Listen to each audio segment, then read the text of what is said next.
Bonjour à Bonjour à tous et toutes, à toutes. Voilà, bonjour à le toutes et lancement. à tous. Bienvenue, bienvenue. On fait cette vidéo pour présenter le projet Erasmus Terlingua Europa. C'est la fin du projet dans quelques mois et l'idée c'était de vous présenter notre travail dont nous sommes très très fiers et contents. Donc voici l'objet de cette vidéo.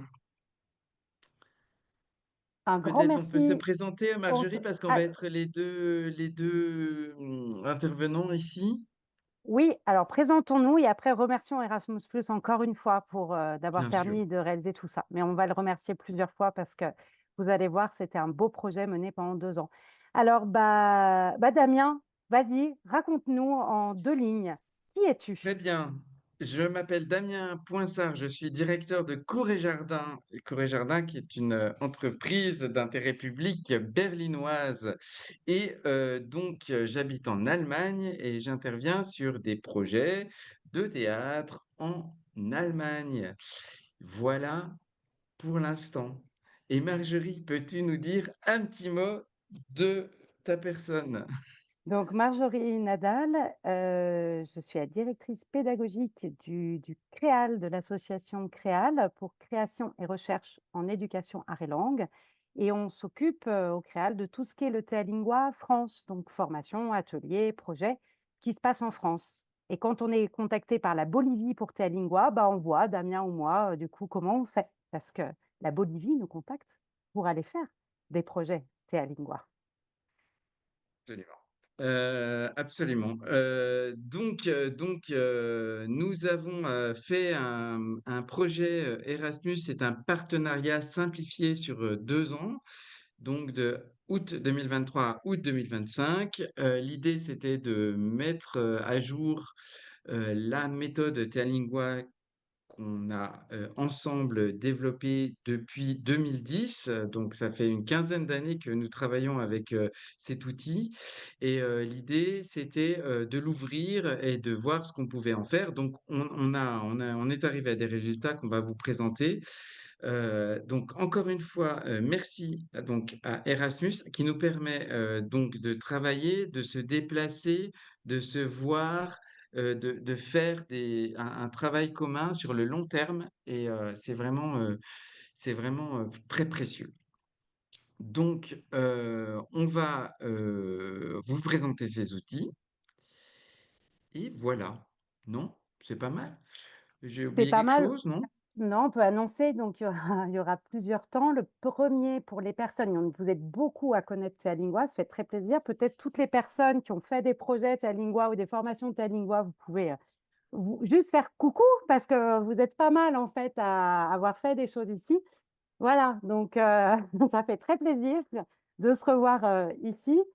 Mais il y en a qui ne connaissent pas tout à fait, donc on va refaire juste un petit historique de Théalingua, mais court, hein. On s'est dit vraiment, on a essayé de faire en 6 points très clairs. Ensuite, on présentera justement la petite équipe qui est présente là. Et ensuite, donc, première partie, l'historique. Deuxième partie, juste présenter ceux qui sont là. Troisième, qu'est-ce qu'on a fait pendant le projet? Donc, donc, qu'est-ce qu'on fait, pardon, pendant un atelier de Théalingua concrètement? Pareil, pour les gens qui ne connaissent pas. Et quatre, qu'est-ce qu'on a fait pendant 2 ans sur le projet? Et vous donner les outils qui ont pu être développés. Voilà. Peut-être, Damien, tu peux te lancer et raconter la première, ce qui a fondé pour nous, en tout cas, Théalingua en 2010 à Berlin, une expérience particulière. Ouais, bah, c'est d'abord une rencontre entre une prof de FLE qui fait du théâtre et puis un mec qui fait du théâtre et qui aussi travaille avec des enfants dans l'animation. Et c'est comment on est persuadé que on peut faire quelque chose avec cet outil sans faire forcément des spectacles artistiques dans des théâtres et qu'on peut utiliser l'outil du théâtre pour autre chose et pour le coup pour l'apprentissage des langues. Donc, on s'est plus ou moins connecté lors d'un projet d'atelier à la FU, donc c'est la Freie Universität à Berlin. Marjorie habitait à Berlin alors, c'était en 2010 ou 2011, quelque chose comme ça. Et donc, l'idée, c'était de faire avec des étudiants de l'improvisation théâtrale pour le FLE, donc pour le français langue étrangère. Et donc, on a travaillé les 2 sur ce projet. Et puis, en fait, on voit qu'il y a des choses à faire et on a commencé donc par l'expérience, par la pratique, à utiliser ces méthodes et essayer de trouver comment on faisait. Voilà. Et donc, on a travaillé ensemble petit à petit, d'abord dans un lycée qu'on va nommer parce qu'il est important pour nous, qui est le Leibniz Gymnasium à Berlin, qui a donné à Marjorie un énorme feu vert et une énorme confiance en disant, vas-y, fais des projets avec nos élèves. Et on travaille encore dans ce lycée, donc 15 ans après, où on suit toutes les classes qui apprennent le français. Et donc, c'était pour nous aussi un terrain d'expérimentation. Et donc, on a fait des projets de théâtre en classe de langue, de plus en plus, jusqu'à une centaine par an. Là, aujourd'hui, on est à peu près un peu plus qu'une centaine par an de projets. Voilà comment ça a commencé. Mais un jour, il y a eu un problème. C'est ça, c'est que quand on grandit, forcément, on était beaucoup sur la cooptation, on se racontait des choses, on rencontrait des pédagogues de théâtre, des animateurs linguistiques interculturels, des artistes, et ils allaient évidemment là, enfin, on faisait peut-être 60 projets par an à l'époque, en 2018 à peu près. Et puis un jour, bah, on s'est aperçu qu'en fait, il y avait, un manque d'unité sur ce qu'on proposait. Et j'ai une enseignante qui m'a appelée en disant: «Maintenant, mes élèves ont plus peur de parler français qu'avant». Donc là, on a arrêté la machine et on a dit: «Bon, on va s'arrêter et on va réfléchir à comment on fait, en fait. Qu'est-ce qu'on fait? Pourquoi ça marche si bien, quand nous, on le fait?» Et c'est là où vraiment de quelque chose qui était très, organique, très, en symbiose, très, spontané et qui avait été mis à l'épreuve du terrain à Leibniz et dans d'autres endroits. On a tiré une formalisation qui s'est appelée la valise Théalingua, qu'on représentera tout à l'heure. C'est toujours la même, elle a été actualisée, mais donc une formalisation avec une méthode, des fiches de savoir-faire, des activités qui permettaient de savoir dans quel horizon on travaillait et comment on travaillait.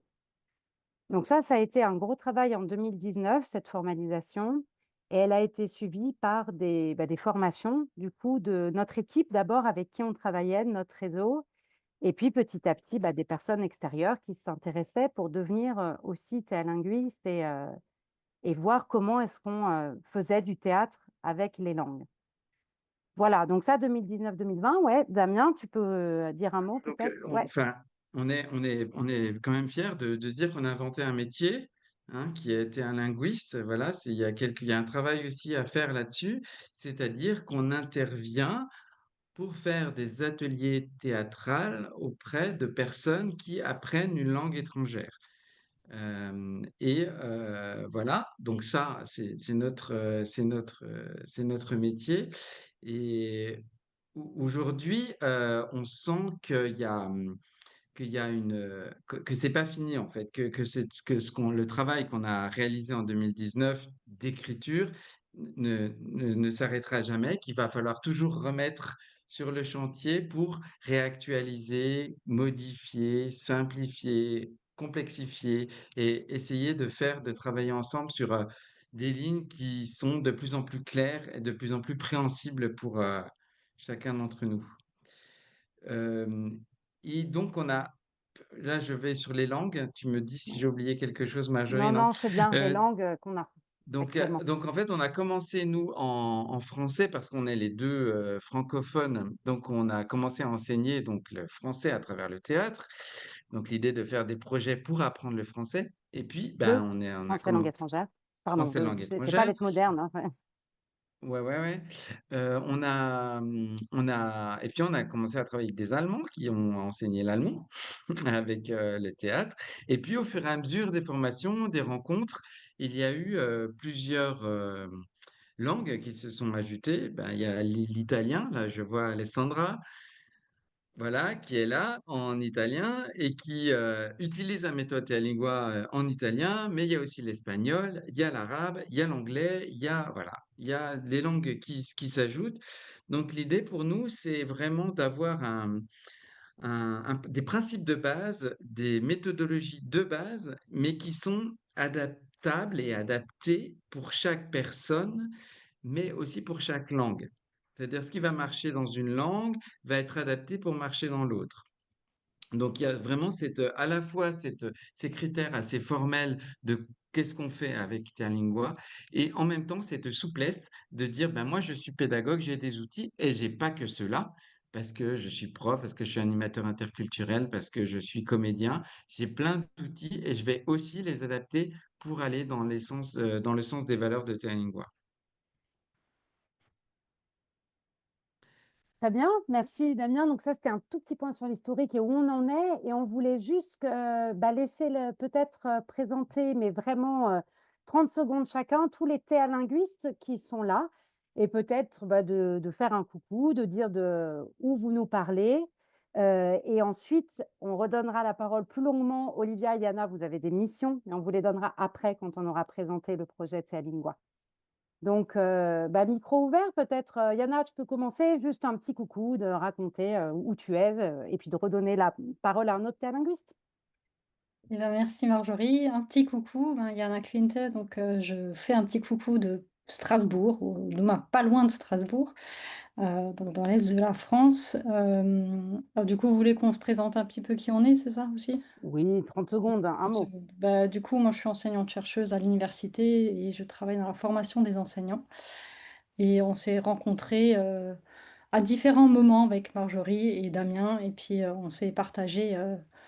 on a partagé plein de compétences, connaissances, mutuelles, autour de l'interculturalité et de tout ce que vous avez raconté autour de l'apprentissage, des langues étrangères par le théâtre. Et ben, du coup, je vais donner la parole, à Alessandra.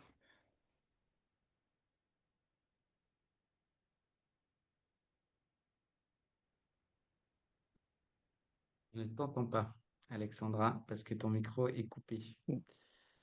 Oui, tu peux réactiver le son en bas sur audio.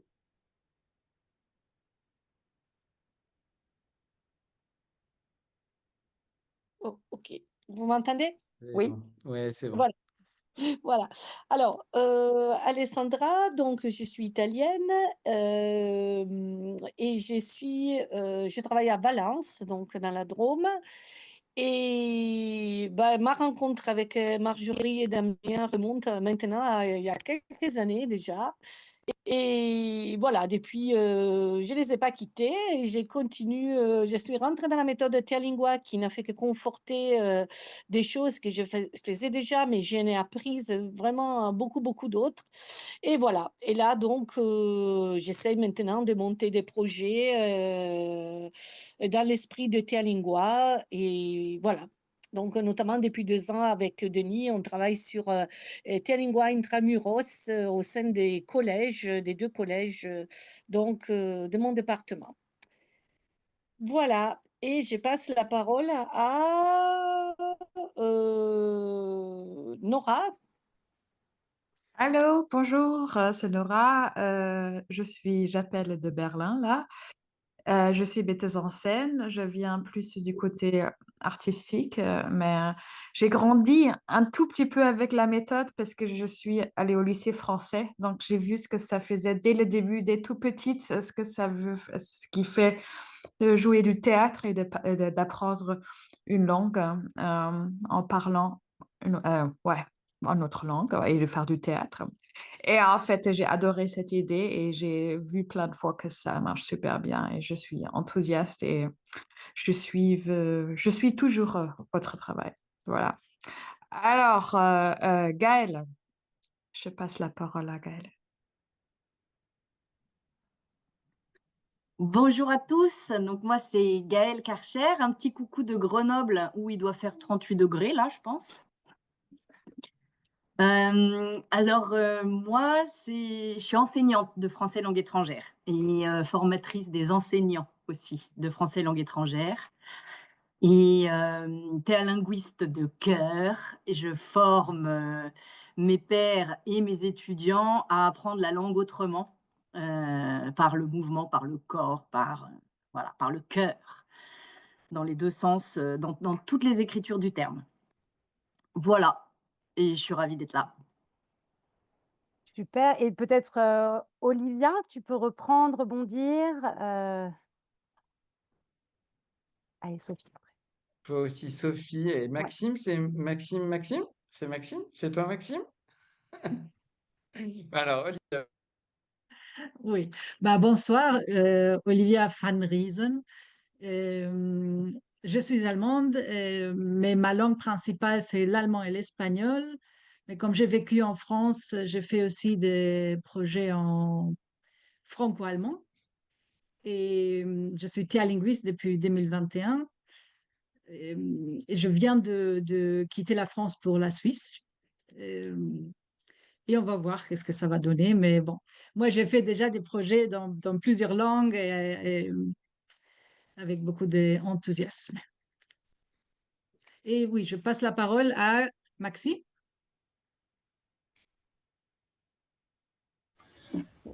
Oui, bonsoir tout le monde. Donc Maxime Stenui, je suis basé à Paris, je suis professeur d'allemand et d'arabe.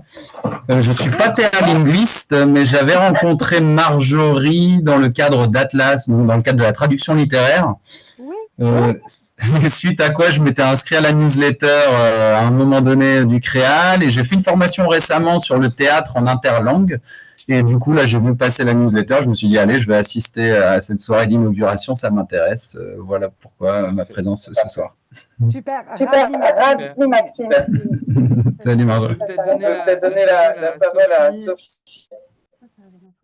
Ouais, je sais pas si tu arrives à te connecter. Ouais, Sophie, tu peux te présenter peut-être? Sophie, hörst du mich? Ja? Oui, j'ai une très mauvaise connexion d'Internet là. Bien, Ouais, vas-y, essaye en j'entends deux presque mots. rien. J'ai une très mauvaise connexion d'Internet. Ouais. Ok. Ah oui, je suis Sophie, je vis à Berlin et je suis principalement actrice. Voilà. Je sais pas si quelqu'un parle en même temps que moi. J'entends une voix, mais... Euh, alors je vis à Berlin, je suis Ok. principalement actrice et je suis à la formation anti-lingua.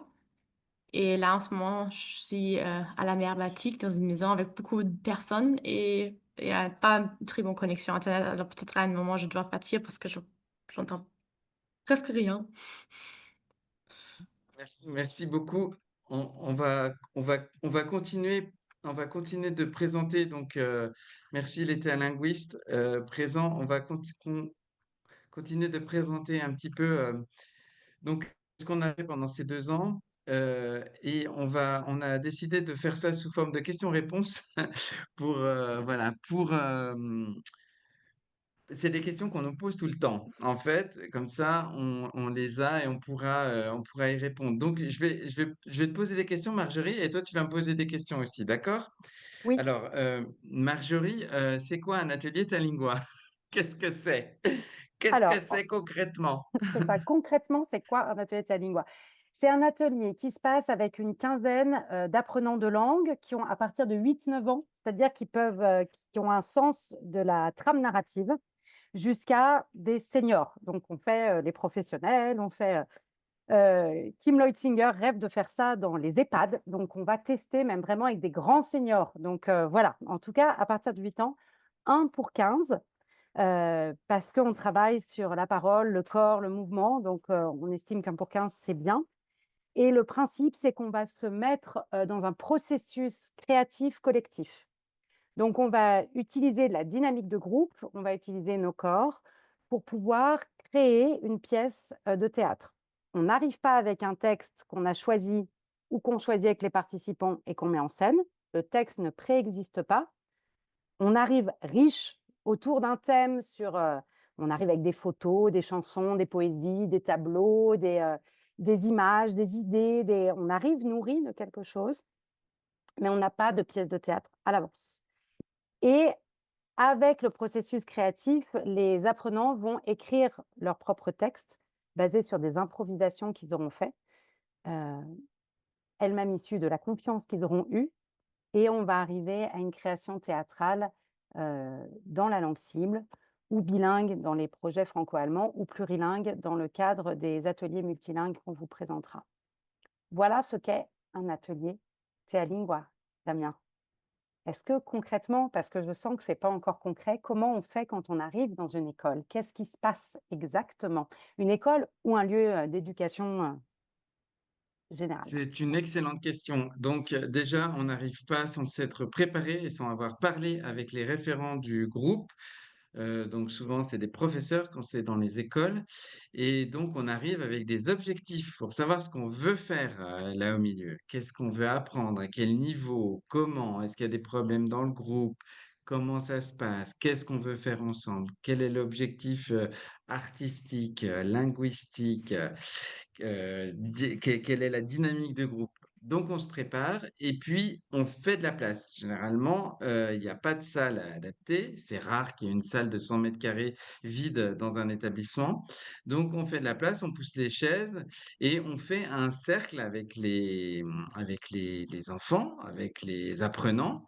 Et puis, on va commencer un certain nombre d'activités qui sont inhabituelles, qui sont pas ce qu'on fait d'habitude en classe et surtout pas ce qu'on fait pour apprendre une langue. Il n'y a pas de manuel. Des fois, il y a un tableau pour noter des mots, mais pas forcément. Et ce qu'on va faire, c'est qu'on va d'abord créer un cadre de confiance euh, qui va nous permettre de pouvoir créer des activités, enfin proposer des activités, des gestes, des cris, des mouvements, voilà, des personnages avec des émotions, jouer avec son corps, et cela en toute sécurité, particulièrement pour les adolescents. Avec des petits, ça va bien vite, avec des 14 ans, c'est un peu plus compliqué. Donc, on appelle ça un cadre capacitant. Yana peut-être pourra encore, mais je fais à chaque fois, je fais référence à toi, mais parce que c'est une notion qui a été développée à l'université de Haute-Alsace. Et l'idée, c'est de pouvoir amener un cadre dans lequel on va pouvoir s'épanouir. Donc, l'idée, c'est euh, de bousculer un petit peu les habitudes pour proposer un apprentissage qui est décalé, qui est autre, qui est avec le corps, mais qui est quand même qualitatif. Donc, Marjorie, moi, je vais te poser une question. Je vais te demander comment on arrive à mêler le théâtre et l'apprentissage linguistique. On dit comme ça, c'est une bonne idée. Ah, c'est une bonne idée du théâtre pour apprendre les langues. Oui, mais c'est quoi les ressorts? Pourquoi ça marche? Oui, Pourquoi alors, est-ce oui. qu'on arrive à faire le lien entre le théâtre et l'apprentissage des langues? Alors, c'est pas nouveau de faire du théâtre pour l'apprentissage des langues. Les jésuites faisaient déjà ça pour apprendre le latin. Ils faisaient des pièces de latin. Donc, c'est pas très nouveau, en fait. Par contre, la façon dont on le fait est assez innovante, comme on dit aujourd'hui. Il n'y a pas de texte préexistant. Je redis, donc il va y avoir un texte, mais le texte ne préexiste pas au projet. Donc, il y a deux endroits où les compétences linguistiques se développent. La première, c'est vraiment par cette idée de parole incarnée. On va passer par D'abord, on va passer par le corps, on ne va pas passer par les mots. Et du corps, on va aller progressivement vers un mot dit en commun, puis une phrase dit en commun, puis un mot dit tout seul dans une situation qui aura été choisie par l'apprenant. Donc, un lieu, un personnage, une émotion qu'il aura choisi. Et petit à petit, en fait, cette personne est amenée à dire les mots dans la langue cible, dans des langues autres que sa langue première, disons. Et ce chemin qu'il fait, lui, on est là pour l'accompagner. Et à un moment, peut-être qu'il ne connaîtra pas le mot et qu'il viendra nous demander. Et là, c'est tout gagné. Donc ça, on est déjà sur vraiment la question de la parole incarnée. Ce n'est pas des langues, c'est des paroles qui sont dans des corps et dans des contextes particuliers.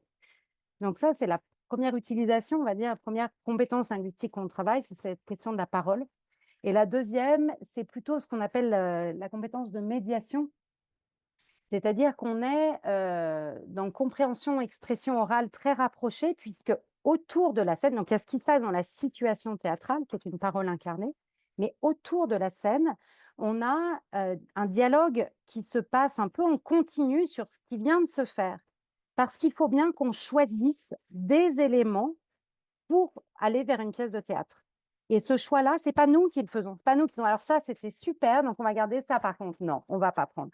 Non, en fait, nous, on est là, on fait scribe, on note, on met en mots par papier, par graphique pour que ça soit retenu. Et ensuite, on est là pour animer un débat sur, OK, qu'est-ce qui a plu? Qu'est-ce qu'on a ressenti? Qu'est-ce qu'on a vu? Qu'est-ce qu'on trouve pertinent? Qu'est-ce qu'on a envie de dire quand on sera sur scène dans 20 jours, 2 jours, 1 mois? Et ça, du coup, c'est vraiment une médiation qui se fait pareil en langue cible quand on est dans des cours de langue vivante collège-lycée ou dans des langues quand on est en multilingue. Et voilà, donc il y a la compétence linguistique de médiation, comme on peut dire. Voilà, donc il y a parole incarnée, compétence de médiation autour du plateau et pas sur le plateau. Mais on a aussi, dans ces compétences linguistiques, tout un apprentissage qui se fait sur les compétences théâtrales annexement. Parce que le théâtre, ça veut dire être audible et visible. Et peut-être, Damien, là, tu peux rebondir et tu peux nous en dire plus sur quel type de production théâtrale, en fait, quelles compétences on va demander, on va développer, parce qu'il y a théâtre dans Thea Lingua. Oui, donc on va faire de la pédagogie de projet et notre projet, c'est de faire une présentation théâtrale. C'est pas de faire un acte artistique théâtral, c'est de faire une présentation théâtrale. Et dans présentation théâtrale, il y a trouver les ressources en soi suffisantes, trouver la sécurité nécessaire pour pouvoir monter sur scène et présenter aux autres ce qu'on a préparé. Il faut avoir du courage pour monter sur scène. Il faut avoir du courage pour dire des mots dans une langue étrangère sur la scène et on s'y prépare ensemble dans le collectif. Donc, nous, l'idée, c'est de toujours proposer une présentation, même si cette présentation est un tableau, même si c'est un tableau fixe, par exemple, avec des corps qui représentent une scène. Heu, Ça dépend du temps qu'on a. Si on a 1 heure, ben, on va effectivement faire une photo. Si on a une journée, on va peut-être faire une petite scénette et si on a une semaine, on va faire une pièce de théâtre de 20 minutes, 30 minutes. Ça dépend du temps et ça dépend, du travail aussi, à à faire avec le groupe et de comment on peut, avoir la confiance pour pouvoir, proposer quelque chose à montrer. Le théâtre, peut-être, enfin, pour ceux qui font du théâtre ici, qui ont déjà fait des pièces de théâtre, vous savez que c'est magique. Vous savez que on a l'impression qu'on va jamais y arriver, même les professionnels. Là, je vois Nora qui sourit, mais on se dit 24 heures avant, mais c'est naze, ça ne va jamais marcher, mes idées sont nulles, ça ne fonctionne pas. Et pourtant, il y a une dynamique du groupe, il y a un processus presque magique qui fait que le jour de la représentation, le jour de la présentation, ça marche, on trouve en soi les ressources nécessaires pour pouvoir présenter quelque chose. Donc ça aussi, c'est un processus qu'on essaye de montrer, de démontrer et de faire vivre aux participants. Peut-être encore quelque chose, enfin moi je fais pas mal de théâtre avec des adultes aussi. C'est une grande fierté de monter sur scène. Souvent, après les pièces, on trouve dans les profils Facebook, son image, c'est soi sur scène. Tellement c'était dur et tellement on est fier d'être sur scène. Et souvent, les photos, ce qu'on représente de soi, c'est soi sur scène. Et ce processus, il est très intéressant à faire vivre aux enfants. Et ils en retirent énormément de choses. Au-delà de la langue et au-delà du projet de groupe. Faut que je m'arrête parce qu'autrement Mais sur le je théâtre, parle. c'est... Mais là, on va essayer de présenter ce fameux kit Lingua. Donc, le résultat de notre projet, qui donc est disponible sur le site internet de Théalingua. Ça s'appelle donc Kit Théalingua. Et je pense que Denis, tu peux partager un petit peu l'écran. Et peut-être Marjorie, est-ce que tu peux nous présenter la Oui, première partie avec la méthode ouais. simplifiée? Alors, juste vous redire, donc ce kit Théalingua, il est téléchargeable depuis cet après-midi en ligne sur le site de théalingua.com, puis il le sera sur les autres sites aussi de nos organismes, de communautés apprenantes, etc. Mais vous pouvez le trouver. C'est un kit qui est en licence ouverte, c'est-à-dire en Creative Commons. Et donc, vous pouvez l'utiliser dans tous vos ateliers et formations, juste vous ne pouvez pas en faire une diffusion commerciale. Voilà, c'est la seule chose qu'on vous demandera. Mais sinon, c'est un des résultats donc, que l'on a fait durant ce projet de 2 ans européen. Ce kit donc, se découpe en 4 parties. La méthode, cette fameuse méthode avec cette dynamique pédagogique, artistique et linguistique. Les 6 fiches de savoir-faire qui nous paraissaient essentielles à présenter pour, si on veut, s'entraîner et faire un petit peu de Théalingua sans avoir fait la formation. Il y a les 6 fiches de savoir-faire et 10 activités qui nous semblaient aussi importantes. Et on finira par une recherche un peu qui a été conduite pendant ces 2 ans autour d'un atelier multilingue. Et là, c'est Olivia qui vous en dira plus. Après ce kit, on vous présentera la dernier outil qui a été mis en place donc, sur ce projet européen Théalingua Europa, qui est la communauté apprenante, qui est donc un site interactif où vous retrouvez toute cette méthode et d'autres outils, ainsi que le réseau. Voilà, et ça, c'est Yana qui le présentera. Alors, je continue, Damien, je fais la partie Méthode, oui, méthode. la Ouais, méthode. je fais la partie méthode. Alors, on ne va pas tout lire, évidemment, c'est quand même une bonne quarantaine de pages. C'est juste pour vous dire, peut-être pendant que Denis fait défiler les choses, que cette méthode, elle présente 3 dynamiques et le rôle du théalinguiste dans ces 3 dynamiques. La première dynamique, on parle de dynamique parce qu'on est toujours dans le mouvement, on est toujours dans l'idée du corps qui bouge en fait. Donc voilà, mise en mouvement. La première dynamique, c'est celle qui est de l'ordre du pédagogique. On entraîne toujours, on essaye en tout cas que les projets nous emmènent toujours vers plus de confiance en soi, confiance dans le groupe et donc d'autonomie. Et ça, c'est ce qui se passe dans un projet théâtre où à la fin, on n'est pas sur scène, ce sont bien les apprenants qui le sont tout seuls. La deuxième dynamique, tu peux faire défiler, hein, Denis, parce qu'on va pas.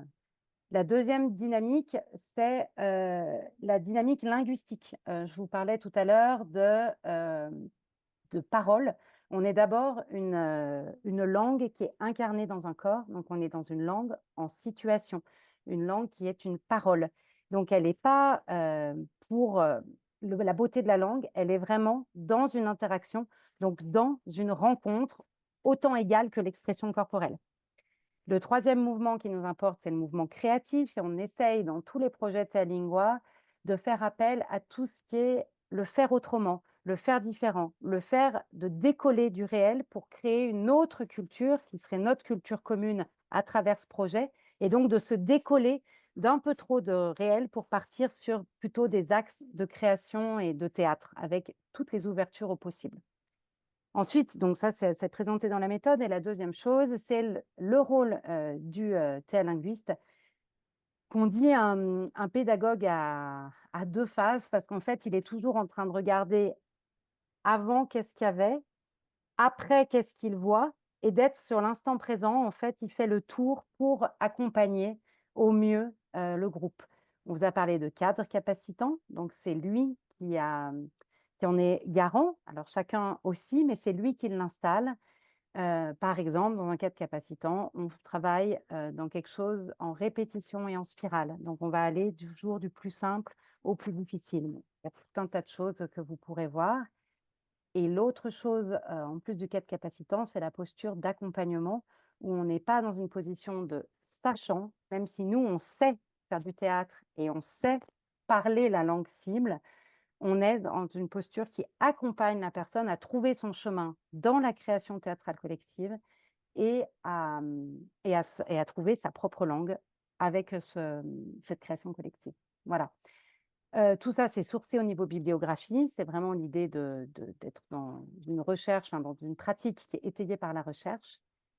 Et voilà, c'est la partie un peu costaud. ensuite, on arrive sur la mise en savoir-faire. Et là, peut-être, Damien, je te laisse présenter rapidement les fiches de savoir-faire, les 6 qui ont été choisies. Euh, je vais, pour introduire, je vais quand même dire que, en fait, cette méthode, elle est c'est effectivement costaud, comme tu dis, et on analyse ça et on décortique cela dans les formations Théalingua qu'on propose. On apprend à s'en servir. C'est vraiment, tous les outils qui vont venir après. Donc, les fiches de savoir-faire, donc il y en a plus que ça, hein, mais là, on a mis en Creative Commons quelques fiches de savoir-faire. Donc, si on veut, c'est des petits outils rapides sur certains points d'attention à avoir quand on fait un projet Talingua, par exemple la conduite de projet d'atelier. Donc, la création en 6 étapes, quelles sont ces 6 étapes, comment on les aborde, etc. Comment on aborde un atelier à l'année, comment on fait pour faire une courbe d'atelier où on ne s'ennuie pas et où il y a une certaine dynamique même dans 1 heure et demie. Tiens, voilà. Donc, tous ceux qui ont passé leur BAFA, ils savent ce que ça veut dire, mais sur des projets d'animation. Mais là, c'est vraiment concentré sur un atelier théâtre ou un projet théâtral. La fameuse pyramide donc qu'on présente à chaque début d'atelier de 8 ans jusqu'au senior. Et donc, on essaye de comprendre pourquoi on fait ça. Pourquoi on fait des exercices, pourquoi on se met en cercle, pourquoi on fait des bruits bizarres, à quoi ça sert, qu'est-ce qu'on va chercher, où on en est, dans quelle étape, et pourquoi on ne se met pas à jouer tout de suite. L'atelier type, les bases, voilà. Donc l'idée, c'est vraiment d'avoir un atelier de base qu'il ne faut pas faire, mais dont il faut s'inspirer. Ensuite, on avait, oui, quelque chose sur la consigne. Pour nous, c'est très important, la consigne, savoir énoncer une consigne avec le pourquoi du comment. Donc tout ça, pareil, dans les formations Théalingua, on l'apprend beaucoup. Le texte Théalingua, qu'est-ce que ça veut dire de faire un texte?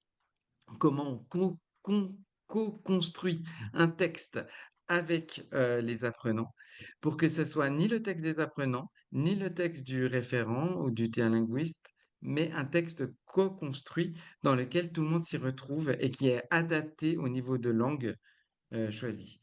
Et les critères formels d'une création théalingua, moi, je pense que je suis capable de reconnaître si le spectacle qui est proposé est un spectacle théalingua ou non. Parce qu'il va y avoir du collectif, parce qu'il va y avoir un travail de la langue particulier, parce qu'il va y avoir des personnages chœurs, parce qu'il va y avoir toute une façon de mettre les choses en scène avec le corps, avec la répétition. Tout le monde est sur scène, par exemple. Voilà, la simplicité aussi. Il n'y a pas de costume de fou avec des perruques Louis XIV. Non, il n'y a pas ça, parce que c'est trop compliqué. Euh, et voilà. Je vais pas plus loin. Vous pourrez lire tout ça, c'est très intéressant. Et après, on va. Donc, il y a je sais plus ce que c'est après. Il y a sur le kit là. Qu'est-ce que c'est Les exercices, On arrive les 10 exercices. directement à l'atelier multilingue? Non, c'est les 10 exercices.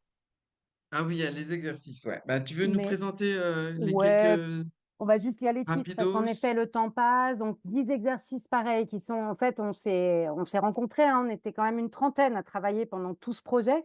Tout le monde est cité en remerciement parce que c'est pas que Damien et moi qui avions fait ça. Et on a décidé donc très collectivement que c'était les 10 meilleurs exercices qu'en fait on appliquait le plus et qui nous semblaient le plus utile à donner justement en ouvert et utilisable par tout le monde. Donc on les prend par ordre un peu d'apparition au cours du projet. Donc on a le prénom écho, je prends, je donne, les marches arrêts, le toujours prête, les groupes spontanés, l'histoire en 3 images, l'atmosphère sonore, le mur de souffle et photo, passage de son. Juste pour vous donner envie d'aller voir et d'aller lire, je ne vais pas commenter plus parce qu'il y a encore 2 personnes qu'on aimerait faire parler parce que c'est la suite du projet. Donc là, La Olivia, mise. ouais, vas-y Pardon, ouais. Damien, vas-y, vas-y. Ouais, juste la mise à jour des exercices, c'est par exemple l'écriture inclusive dans la présentation de ce qu'on fait. Ce sont des petites choses en fait qui font qu'il y a 10 ans, ben, on n'y pensait pas et aujourd'hui, ben, ça nous semble totalement faire partie du cahier des charges. Ouais. Donc, vas-y, excuse-moi. Marjorie, sur l'atelier multilingue, tu voulais présenter Olivia? Juste, voilà, rapidement dire que dans le projet européen, on s'est constitué en groupe de travail. Il y a eu plusieurs groupes de travail. Et Olivia a été une des référentes qui a suivi donc, tout ce qui était l'atelier multilingue. Et donc, il est intégré à ce kit Théalingua, plus sous forme d'une recherche, de perspective, mais il y a aussi des choses très concrètes. Et donc, Olivia, je te laisse la parole pour présenter pendant que Denis fait défiler ce dont tu as besoin. Olivia, c'est à toi. Oui, merci. Et en effet, à Berlin, en février 2024, on a constitué des groupes de travail. Il y avait un groupe de travail qui s'appelait groupe plurilinguisme, groupe langue. Et dans ce groupe, on avait pour objectif de adapter la méthode Théalingua pour des situations de plurilinguisme. Et au début, il y avait cette question de dire, d'accord, la méthode, elle a été conçue comme une méthode qui facilite l'apprentissage d'une langue cible par un groupe de personnes qui ont une langue commune, une langue de communication commune. Et bah, typiquement, comme Marjorie Nadal et Damien Poinçoire, quand ils ont commencé à Berlin, et c'était l'apprentissage du français langue étrangère par des personnes germanophones. Et après, c'était l'apprentissage de l'allemand par des personnes francophones en France ou ailleurs. Et ainsi. Mais aujourd'hui, le plurilinguisme, il est très présent et c'est un sujet politique, c'est un souhait politique aussi d'intégrer de plus en plus ça dans une perspective d'apprentissage de plusieurs langues et de pouvoir utiliser plusieurs langues. Et dans ce groupe de travail, nous nous sommes posé la question. Et aussi, déjà, la méthode Théalingua, elle est déjà utilisée dans des contextes plurilingues. Par exemple, il y a des projets franco-allemands qui sont déjà au moins dans 2 langues. Et on se rend compte que souvent, il y a des participants qui apportent encore une autre langue ou 2 autres langues ou 3 autres langues. Et bon, dans toute cette discussion, on s'est rencontrés en ligne pendant toute l'année. Et on a eu des discussions autour de la conceptualisation de comment adapter, pourquoi et quels sont les besoins, où est-ce qu'il y a un besoin. Et là, on s'est dit, en réalité, il y a aussi un besoin de faciliter la communication et peut-être un apprentissage, mais un apprentissage beaucoup moins hiérarchique et dans des contextes multilingues. On a fait la distinction entre le plurilinguisme, qui est l'aptitude d'une personne de parler plusieurs langues, utiliser plusieurs langues, et le multilinguisme, qui est un contexte où il coexiste plusieurs langues. Et dans ce contexte, il n'y a pas toujours une traduction. On ne peut pas, dans des situations de la vie quotidienne, souvent des institutions scolaires, dans la rue, dans des administrations, il y a plusieurs contextes où il n'y a pas des interprètes qui peuvent être là tout le temps pour traduire, et ce n'est pas non plus le but toujours.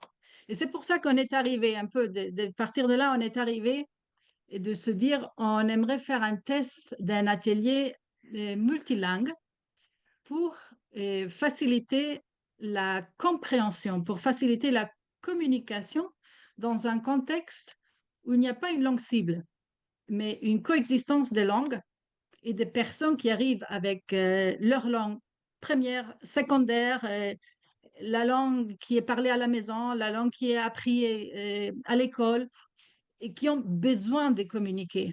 C'est ça, c'est surtout, on parle du besoin. Et là, bon, on a dit, bon, on a l'opportunité dans ce projet de faire un test, de voir si les exercices qu'on utilise normalement pour les ateliers Théalingua et tous ces cadres capacitants, tout ce qui est derrière, si on peut utiliser ça pour faciliter ce type de communication. Et dans ce groupe de travail, on a conçu un atelier qui est là. Et c'est un déroulé des exercices pour partir d'une situation d'incompréhension parce qu'on n'a que le mot et qu'avec le mot, on n'arrive pas loin pour décrire, même pas un tableau ou un objet. Pour de là, à travers des exercices, à travers des émotions, à travers le sensoriel et les collectifs, et de faire ensemble des petites scènes, et arriver à se comprendre, même si on n'a même pas encore appris l'autre langue, ou une autre langue, ou toutes les autres langues. Oui, c'était ça, et on a fait des tests. Et les tests, c'était très, très intéressant, se sont très bien passés. On est convaincu que ça sert et que ça serait très intéressant de continuer de tester ça et d'aller plus loin encore. Et comme Damien, il était aussi dans ce groupe, peut-être tu aimerais ajouter quelque chose ou euh, oui. Ah, peu- C'est très clair ce que tu as dit, c'est vraiment, les mots sont très bien choisis, bravo. Peut-être dire on peut retrouver cet atelier donc dans le kit Terlingua, et que l'idée aussi, ben, c'est de l'essayer, quoi, c'est de le travailler, c'est de le prendre en main. Donc là, pour le coup, c'est un atelier qui est beaucoup plus construit que l'atelier de base qui est quelques pages avant, avec des exercices et un déroulé qui est très, très net et très, très précis. Voilà. Merci beaucoup Olivia, merci Damien pour ce travail et puis du coup ce gros apport. C'est vrai que c'est une perspective pour Théa Lingua qui est vraiment intéressante et elle a été explicitée comme ça dans l'introduction que vous avez fait sur ce chapitre. Ouais. Euh, Peut- ouais, Peut-être ajouter encore quelque chose, pardon, il reste là-dessus. 7 minutes. Je suis désolé, mais c'est important de dire que, en fait, Théalingua, on voit que Théalingua, qui était l'apprentissage d'une langue par le théâtre, commence à être et va vers le chemin de l'utilisation des langues, et en fait de construire des activités des apprentissages qui prend en compte plusieurs langues, et pas de se restreindre à une seule langue. Donc c'est le chemin vers lequel on va vers des, des activités multilingues et pas plurilingues. Merci Damien, super. On va passer, pardon, hein, peut-être qu'il y aura des Vas-y. questions, puis peut-être que les questions se font après 19h, on va voir pour ceux qui pourront rester, mais parce que là, on a la dernière réalisation de projet européen où on a vu qu'on avait besoin de reprendre en main les outils donc, de la valise Théalingua, la méthode, et puis de savoir-faire, les activités. On a vu aussi que la question du plurilinguisme, multilinguisme était actuelle et on voulait s'en emparer à Théalingua. Et l'autre chose, c'était la question de comment continuer à faire réseau, comment se présenter, comment être davantage ensemble. Et donc, il y a eu un groupe de travail qui s'est appelé Communauté apprenante et dont Yana va vous présenter un peu les résultats ou les pistes ou voilà, les choses. Donc, Yana, à toi la parole. Très bien, merci beaucoup. Moi, je vais aussi vous partager rapidement l'écran. Alors, ça va être peut-être une présentation beaucoup plus pragmatique, parce qu'effectivement, dans ce groupe de travail, vous l'avez vu dans l'introduction aussi, quand on s'est présenté en tant que théalinguiste, qu'on vient un peu des quatre coins de l'Europe pour l'instant. Mais en tout cas, on est assez dispersés et donc on a voulu aussi développer un outil qui permet de rendre, plus visible finalement les membres, d'où est-ce qu'on vient, mais aussi les ressources avec lesquelles on travaille, donc celles qui sont créées et celles qui sont utilisées par les membres. Donc il y avait vraiment cette idée de rendre visible finalement cette communauté de terlinguistes, et aussi d'avoir, donc deuxième objectif, d'avoir un espace de partage. Et donc du coup, effectivement, on a testé plusieurs, outils différents. Voilà le résultat de cette communauté apprenante. Donc c'est un site, qui est accessible librement, hein, donc du coup, voilà, communautéapprenante.com. Et je vais simplement vous présenter très brièvement, ce que vous permet de faire pour l'instant, ce site. Donc vous avez tout au début les membres, où il y a une petite présentation de chacun des membres. Ce qui est intéressant aussi de voir, c'est justement qu'il y a une carte, donc on peut voir d'où est-ce qu'on vient aussi, où est-ce qu'on est dispersé. Mais voilà, on a un trombinoscope avec des fiches de présentation. Et comme le disaient Marjorie et Damien tout à l'heure aussi, on a chacun un peu nos spécialités ou spécificités plutôt. On travaille pas tous on n'est pas tous artistes euh, où on ne travaille pas tous dans des contextes d'apprentissage. En fait, on est dans des contextes très différents. Donc, il y en a qui ont, moi par exemple, je travaille plus sur l'interculturalité que sur le théâtre, mais ce qui n'empêche pas qu'on contribue tous à cette communauté. Et donc, vous pouvez voir effectivement dans les trombinoscopes les différents axes de Théalingua qui sont travaillés par les membres. Deuxième élément aussi de cette plateforme, c'est qu'on va partager des ressources. Donc là aussi, ce sont des ressources qui sont soit créées par les membres, soit simplement partagées, parce qu'on a trouvé un article qui est intéressant, parce qu'on a créé des graphiques qu'on utilise et qu'on souhaite mettre à disposition aussi. Et puis c'est ici aussi que vous retrouvez justement ce kit, Théalingua, avec la méthode, les fiches, les activités et l'atelier multilingue versus plurilingue. Voilà, donc vous trouvez tout un tas d'éléments là-dedans. Qu'est-ce qu'on peut dire d'autre? Donc la fonctionnalité, c'est effectivement partager des ressources et voir les membres, mais on a aussi une partie agenda, donc ce qui est intéressant aussi. Donc vous voyez que la semaine prochaine aura lieu une semaine de rencontres pour les personnes qui participent au projet Théalingua Europa, avec aussi une rencontre qui est ouverte, une rencontre professionnelle. Donc ça aura lieu à Saint-Étienne. Je vous invite à cliquer sur les différents onglets pour en savoir plus. Et peut-être ce qu'on a aussi mis en place au sein de cette communauté apprenante, ce sont les ateliers de co-développement. Donc c'est une analyse de pratique par les pairs, où là aussi, on cherche à partager, à échanger, mais aussi à faire évoluer nos pratiques. Et donc de discuter aussi des difficultés qu'on peut rencontrer, voilà, d'avoir vraiment un espace entre nous de partage. Et donc le prochain co-développement, si jamais ça vous intéresse, aura lieu le 28 août. L'année dernière, on en a eu 3 en ligne et puis on en avait aussi en présentiel lorsqu'on s'est rencontrés à Mulhouse. Est-ce que j'ai oublié quelque chose? Pour l'instant, c'est ce qui existe. À venir, peut-être on va essayer de travailler sur un espace plutôt privé, donc avec une connexion spécifique pour les membres pour continuer à partager des choses qui ne sont pas forcément publiques. Et puis, si jamais vous souhaitez intégrer notre communauté apprenante, je vous invite à participer aux formations qui sont proposées, notamment dans ce groupe de Théalingua, du Centre Créal, etc. Voilà, je vais arrêter le partage. Merci beaucoup pour cette présentation. J'ajoute un tout petit mot qui est que c'est, parce que j'étais dans ce groupe de travail aussi, que c'est une plateforme collaborative, c'est-à-dire que toutes les personnes qui s'inscrivent peuvent saisir elles-mêmes leur profil, peuvent mettre des ressources elles-mêmes à disposition, etc. C'est vraiment quelque chose qui est fait pour être saisi par les personnes de la communauté apprenante.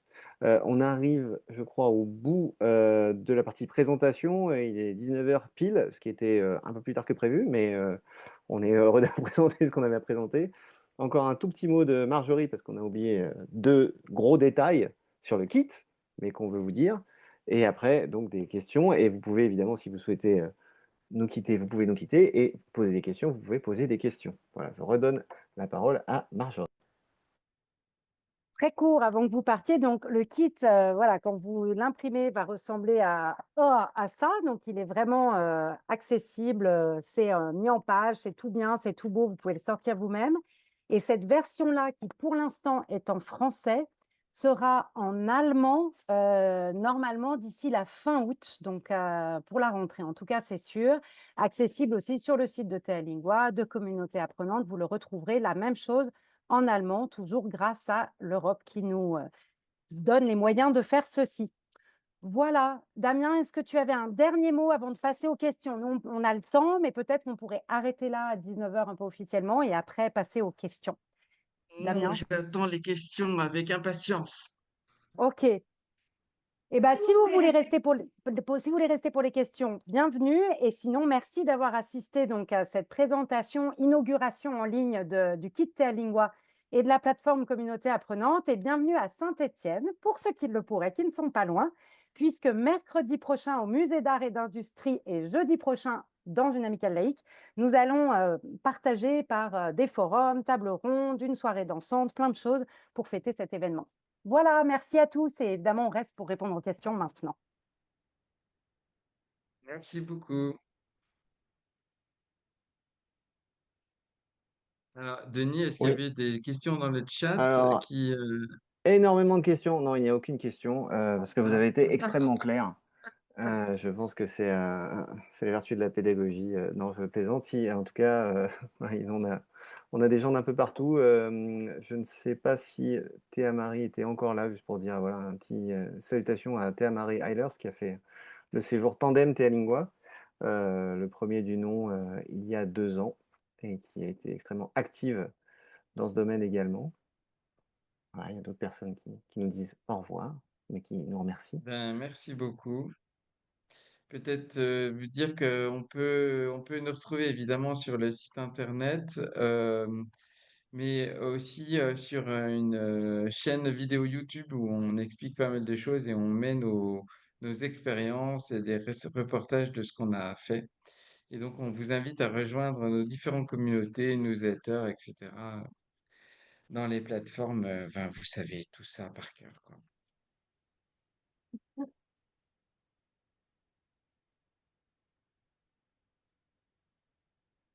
Avec l'enregistrement. Merci, en tout cas, merci, une fois de plus. J'arrête l'enregistrement très officiellement.